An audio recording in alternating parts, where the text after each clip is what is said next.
नवरात्रि के दूसरे दिन पूजनीय है मां ब्रह्मचारिणी। यह मां दुर्गा का तपस्विनी स्वरूप है, त्याग, तपस्या और अटूट संकल्प की देवी। क्या आप जानते हैं, भगवान शिव को पाने के लिए मां पार्वती ने हजारों वर्षों तक कठोर तप किया था। आज हम जानेंगे मां ब्रह्मचारिणी की अद्भुत और प्रेरणादायक कथा। पौराणिक कथाओं के अनुसार मां ब्रह्मचारिणी का पूर्व जन्म पर्वतराज हिमालय के घर पार्वती के रूप में हुआ था। बाल्यकाल से ही उनका मन भगवान शिव की भक्ति में लीन रहता था। वे शिव को ही अपना पति मान चुकी थीं।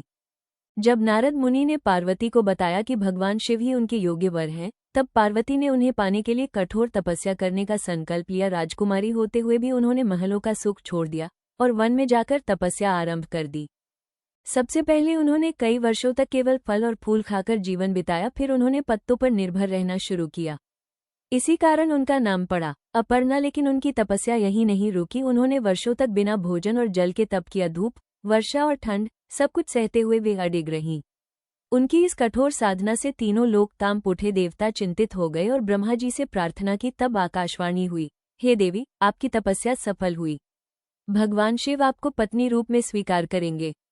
जब भगवान शिव ने पार्वती की तपस्या देखी, वे अत्यंत प्रसन्न हुए और विवाह के लिए तैयार हो गए। तपस्या के समय मां का जो स्वरूप था वही ब्रह्मचारिणी कहलाता है। इस रूप में मां के दाहिने हाथ में जपमाला और बाएं हाथ में कमंडल होता है। ये ज्ञान, साधना, तप और वैराग्य का प्रतीक है। इसके बाद दिव्य रूप से शिव और पार्वती का विवाह हुआ, जो सृष्टि का सबसे पवित्र और महान विवाह माना जाता है।